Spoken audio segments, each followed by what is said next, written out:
Hello বন্ধুরা, welcome to my channel. আবার একটা নতুন ব্লগে সকলকে স্বাগত জানাই। আজকে আমরা যাচ্ছি আদ্যাপীঠ আদ্যা মায়ের মন্দির। তো তোমরা কিভাবে আসবে, শিয়ালদহ থেকে বা হাওড়া থেকে যদি আসো, ট্রেনে করে এসে বালিহল্টে নেমে দক্ষিণেশ্বরগামী যে কোনো বাস ধরে তোমরা দক্ষিণেশ্বর এসে যাবে এবং ওখান থেকে টোটো করে চলে আসতে পারো, অথবা যদি সাউথ কলকাতা থেকে আসো তাহলে মেট্রো করে চলে আসতে পারো, এসে টোটো করে আদ্যাপীঠ চলে আসতে পারবে। আমরা এখন পৌঁছে গেছি আদ্যাপীঠ অর্থাৎ আদ্যা মায়ের মন্দিরের সামনে। এই মন্দিরের বাইরে প্রচুর দোকান আছে যেখান থেকে পূজা সামগ্রী বা পূজার ডালা তোমরা সংগ্রহ করতে পারো। চলো আমরা মন্দিরের ভেতর ঢুকে পড়েছি আর তোমাদেরকে সমস্ত কিছুটা ঘুরে দেখাচ্ছি। ভিডিওটা স্কিপ না করে পুরোটা দেখতে থাকো। সমস্ত কিছু এখানকার ডিটেলস এবং আদ্যাপীঠের যে ইতিহাস আছে সমস্ত কিছু তোমাদেরকে আমি জানাবো। দক্ষিণেশ্বরের ঠিক পার্শ্ববর্তী জায়গায় প্রায় 1 কিলোমিটারের মধ্যেই অবস্থিত এই আদ্যাপীঠ মন্দির 1915 সালে শ্রী শ্রী অন্নদাশঙ্কর ঠাকুর মহাশয়ের দ্বারাই এই মন্দিরটি প্রতিষ্ঠিত হয়েছিল। পরবর্তীকালে 1967 সালে বড় করে প্রতিষ্ঠা করা হয় এবং 2015 সালে মন্দিরটি আবার রিনোভেট করা হয়। তৎকালীন রাষ্ট্রপতি মহাশয় প্রণব মুখোপাধ্যায় এই মন্দিরটি উদ্বোধন করতে আসেন। এখানে মায়ের মূল মন্দির ছাড়াও আরো ছোট ছোট অনেকগুলি মন্দির আছে। তো সমস্ত কিছুই তোমাদেরকে দেখাবো। আমরা আস্তে আস্তে সামনের দিকে এগাচ্ছি, দেখতে থাকো। তোমাদের জানিয়ে রাখি, তোমরা যদি প্রাইভেট কার বা বাইক নিয়ে আসতে চাও এখানে গাড়ি পার্কিং এর সুব্যবস্থাও আছে। মূল মন্দিরের ঠিক ডান পাশ দিয়ে এগিয়ে গিয়ে তার ডান সাইডে একটি টয়লেট আছে। তোমরা এই টয়লেটটা ইউজ করতে পারো টাকা দিয়ে, খুবই পরিষ্কার। আর এখানে খাবার জলেরও ব্যবস্থা আছে, সেখান থেকে তোমরা পানীয় জল খেতে পারো। আর আমরা চলে এসেছি একদম মন্দিরের ভেতরের দিকে। তো এই দেখো, দেখাচ্ছি তোমাদেরকে এই মন্দিরের মাথার চূড়াটা দেখতে পাওয়া যাচ্ছে। এটা হচ্ছে রাধাকৃষ্ণ মন্দিরের মাথাটা। আর সামনে প্রচুর গাছ আছে তাই নিচের দিকটা দেখা যাচ্ছে না, তো তোমাদেরকে পুরোটাই দেখাবো। আর এই সামনে একটা বাগান মতো দেখতে পেয়েছিলাম। আর শীতকাল মানে তো গাঁদা ফুলের একটা ব্যাপার থেকেই থাকে, তো খুব সুন্দর লাগছিল ফুলগুলো, তাই তোমাদের সঙ্গে শেয়ার করলাম।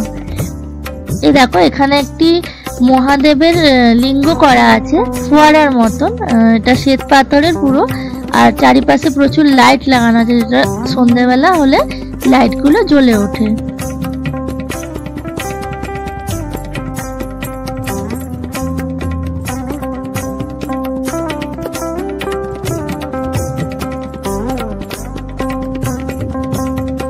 একটা সিনেম্যাটিক শটের মাধ্যমে দেখালাম, কতটা ভালো লাগলো অবশ্যই আমাকে কমেন্ট করে জানিও। তো আমরা চলে এসেছি এই রাধাকৃষ্ণ মন্দিরের পেছন সাইড দিয়ে যাচ্ছি আমরা। তো যাচ্ছি তোমাদেরকে দেখাচ্ছি। এইখানেই ভোগ খাওয়ার ব্যবস্থা আছে আর এখানে গাড়ি পার্কিংও করা হয়। এইখানটা দেখো, এখানে হচ্ছে জুতো রাখতে পারবে তোমরা, সারাদিনের জন্য এখানে জুতো জমা রাখতে পারো 2 টাকার বিনিময়ে। এখানে কাউন্টার করা আছে। আর এই দেখো, আমরা বাইরের দিকে চলে এসেছি আবার। তো আমরা এখান থেকে কুপন কেটে নেব ভোগ খাওয়ার জন্য। চলো তোমাদেরকে কাউন্টারটা একটু দেখাই। মূল মন্দিরের ডান সাইডে এই কুপন কাটার কাউন্টারটি আছে এবং তার পাশে আরো একটি কাউন্টার আছে যেখান থেকে আদ্যাপীঠের ছবি, বই এবং কিছু ক্যাসেটও তোমরা পেয়ে যাবে। এখানে ভোগ গ্রহণ করা কুপন মূল্য হচ্ছে পার হেড 60 টাকা এবং ছোট বাচ্চা হলে 30 টাকা। আর এখানে কুপন দেওয়া হয় হচ্ছে সকাল 8টা থেকে দুপুর 12টা পর্যন্ত এবং ভোগ খাওয়ানো হয় 11:45 থেকে দুপুর 1টা পর্যন্ত। তারপরেও এলে ভোগ সকলেই পেয়ে যায়, এখানে কেউ কোনোদিন ভোগ না খেয়ে ফেরে না। তো আমি বলবো, যদি এখানে ভোগ প্রসাদ গ্রহণ করতে চাও তাহলে তোমরা 12টার মধ্যে মোটামুটি এখানে পৌঁছে যেও। তো দেখতে পাচ্ছ বাইরে প্রচুর মানুষ অপেক্ষা করছে ভোগ গ্রহণের জন্য, কারণ ভেতরে কিছু মানুষ ভোগ এখন গ্রহণ করছে। তো আমরাও এখানে বাইরে এখন দাঁড়িয়ে আছি। আমরা এরপর ভেতরে যাব এবং কি কি ভোগ আছে সমস্ত কিছু তোমাদেরকে শেয়ার করব। চলো আমরা ভেতরে চলে এসেছি। ভেতরে দেখতে পাচ্ছ বেঞ্চের মতন চেয়ার টেবিল করা আছে যেখানে বসে অন্ন গ্রহণ করতে হবে। আগে এখানে মেঝেতে বসে অন্ন গ্রহণের ব্যবস্থা ছিল। তো অনেক বয়স্ক মানুষ আছেন যারা মাটিতে বসতে পারেন না, তাদের জন্য খুবই সুবিধাজনক। আর এই তো এসে গেছে আমাদের খাবার, তোমাদেরকে দেখাই। প্রথমেই দিয়েছিল কুমড়োর বড়া এবং মায়ের পলোয়া ভোগ, তারপর ছিল অন্নভোগ আর একটি সবজির তরকারি, এরপর ছিল খিচুড়ি এবং আরো একটি সবজির তরকারি, লাস্টে ছিল চাটনি আর পায়েস। খুবই সুন্দর ছিল খাবার। আমাদের খাবার শেষ। আমরা বাইরে এসে একটি ব্যানার দেখতে পেয়েছিলাম যেখানে লেখা ছিল 103তম সিদ্ধোৎসব ও 57তম আদিষ্ট মন্দির প্রতিষ্ঠা দিবস উপলক্ষে 8000 নরনারায়ণ সেবা হবে এবং 5000 বস্ত্র ও 3000 কম্বল বিতরণ করা হবে। আর 21শে জানুয়ারি পর্যন্ত বিভিন্ন অনুষ্ঠান এখানে চলবে, তো সেটাই তোমাদের সঙ্গে আমি শেয়ার করলাম। আর চলো তোমাদেরকে দেখাই আরো একটি ব্যানার যেটা লেখা ছিল দক্ষিণেশ্বর রামকৃষ্ণ সংঘ আদ্যাপীঠ পরিচালিত যেসব প্রতিষ্ঠান সমূহ সেগুলোই। তো আমরা চলে এসেছি যে আরো ছোট ছোট যে মন্দিরগুলো আছে সেগুলো তোমাদেরকে দেখাচ্ছি। আমরা যখন এখানে ঘুরছিলাম তখন এই মন্দিরগুলো বন্ধ ছিল, তো 3টের পর এগুলো আবার ওপেন হবে, তখন তোমাদের সমস্তটাই দেখাবো। আমি এখন হাঁটছি ভবা পাগলা মহাসম্মেলন যে মঞ্চটা রয়েছে তারই বাইরে। তো ততক্ষণ হাঁটতে হাঁটতে তোমাদের সঙ্গে একটু শেয়ার করি এই আদ্যাপীঠ মন্দিরের যে ইতিহাস আছে। বাংলার জনপ্রিয় একটি পীঠস্থান হচ্ছে দক্ষিণেশ্বর মন্দির, আর এই মন্দিরের কাছেই আছে মা আদ্যার মন্দির আদ্যাপীঠ, যা কালী মন্দিরের মধ্যে একটি অন্যতম। দেবী কালী এখানে আদ্যা শক্তি নামে পূজিত হন। এই মন্দিরের প্রতিষ্ঠাতা হলেন শ্রী শ্রী অন্নদা ঠাকুরকে স্বপ্নাদেশ দেন রামকৃষ্ণ পরমহংসদেব। তিনি স্বপ্নাদেশে অন্নদা ঠাকুরকে বলেন ইডেন গার্ডেনে যেতে, সেখানেরই এক ঝিলে আদ্যা মা আছেন, সেখান থেকে মাকে নিয়ে আসতে বলেন। তিনি 18 ইঞ্চি কোষ্ঠী পাথরের একটি মূর্তি পান। তারপর এক রাতে অন্নদা ঠাকুরকে মা দর্শন দিয়ে বলেন ওই মূর্তি গঙ্গাতে বিসর্জন দিতে। তারপর মা বললেন তিনি আদ্যা মা হিসেবে পূজিত হতে চান। ততদিনে আয়ুর্বেদাচার্য অন্নদা শঙ্কর হয়ে উঠেছেন শ্রী শ্রী অন্নদা শঙ্কর ঠাকুর। যদি কোনো ভক্ত আদ্যাস্তোত্র পাঠ করেন তাতে মা খুশি হন। মা আদ্যাস্তোত্র বলেন ও অন্নদা ঠাকুর তা লিখে নেন, সেটি পরবর্তীকালে আদ্যাপীঠে পাঠ হয়।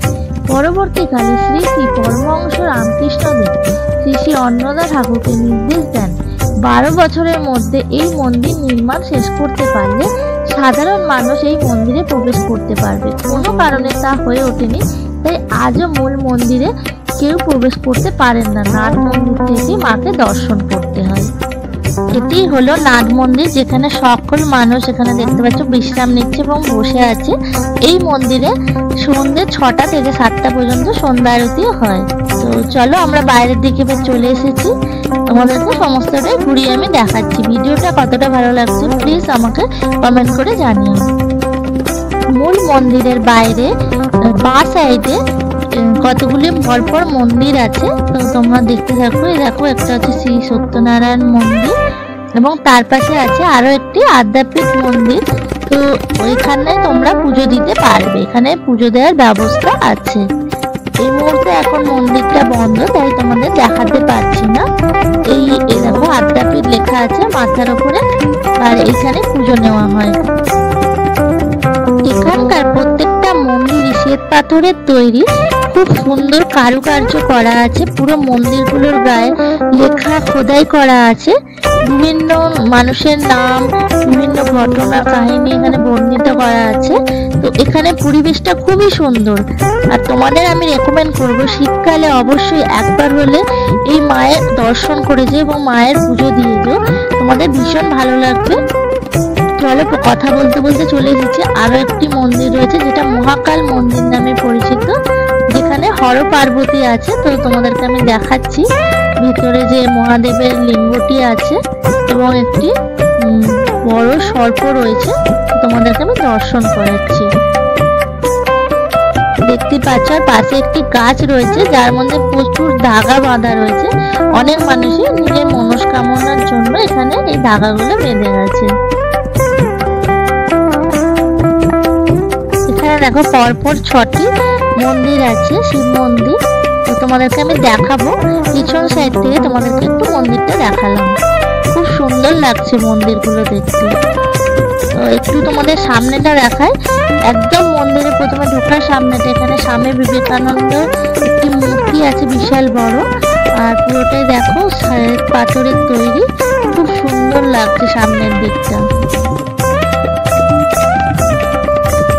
এবার চলো তোমাদেরকে দেখাই রাধাকৃষ্ণ মন্দিরে সমস্ত কিছু। রাধাকৃষ্ণ মন্দিরের ভিতরে যে বিগ্রহটি হচ্ছে, এটি হচ্ছে রাধাকৃষ্ণের বিগ্রহ, আর তার এক পাশে আছে অন্নদা ঠাকুরের একটি বিগ্রহ করা, দেখতেই পাচ্ছ পুরোটাই শ্বেত পাথরের। আর আরেক পাশে আছেন ওনারই সহধর্মিনী শ্রী শ্রী মা মণিকুন্তলা দেবীর একটি বিগ্রহ, যেন মনে হচ্ছে ওনারা দুজন জীবন্ত এখানে বসে আছেন। এই মন্দিরে রেগুলার পুজো হয়। আর দেখো তোমাদেরকে পুরো মন্দিরটা ঘুরে দেখাচ্ছি, পুরোটাই শ্বেত পাথরের তৈরি, খুব সুন্দর। আর দেয়ালে প্রচুর চিত্র রয়েছে, ছবি লাগানো রয়েছে, সেগুলো হচ্ছে গোপাল, কৃষ্ণ, সাই বাবা, রামকৃষ্ণ পরমহংসদেব, সারদা মা, তারপরে হচ্ছে লোকনাথ বাবা। দেখতেই পাচ্ছ খুব সুন্দর, যেন সমস্ত জাতি এখানে মিশে গেছে। এই দেখো এই মূল মন্দির খুলে গেছে, এখানে হচ্ছে পুজো দিতে পারবে তোমরা, যেখানে মায়ের ছবি রাখা আছে। ওপরে হচ্ছে রাধা কৃষ্ণ, মাঝখানে আদ্যা মা এবং নিচে রামকৃষ্ণ দেব আছে। আর মায়ের যদি মেন মূল মন্দিরের যে মূর্তি তোমরা দর্শন করতে যাও, তাহলে তোমাদের একটু সকাল সকাল আসতে হবে। আর এই দেখো এই মন্দিরের পাশে পাশে আরো অনেকগুলি শিবলিঙ্গ আছে, আরো অনেকগুলি ছোট ছোট মন্দিরও আছে, যেগুলোর ভেতরে বিগ্রহ আছে, সেগুলো তোমাদেরকে আমি দেখাচ্ছি। এটা হচ্ছে তারা মায়ের মন্দির, দেখো দেখাই তোমাদেরকে একটু ভালো করে। দেখতে পাচ্ছ এখানে হচ্ছে মা কালী একটি বিগ্রহ পুজো হয়। এখানে আবার একটি শিবলিঙ্গ আছে, এখানে আছে জগন্নাথ, বলরাম ও সুভদ্রা। এরপরে আরো একটি শিবলিঙ্গ আছে, এটা কাশীনাথ নামে পরিচিত। এখানে একটি দুর্গা মূর্তি রয়েছে, দুর্গা মন্দির, এবং দুপাশে একদিকে লোকনাথ বাবা এবং অন্যদিকে অন্নদা ঠাকুরের ছবি রয়েছে। এখানে আর একটি শিবলিঙ্গ আছে, এটা সত্যেশ্বর নামে পরিচিত। আজকের ভিডিওটা আমি এখানে শেষ করছি।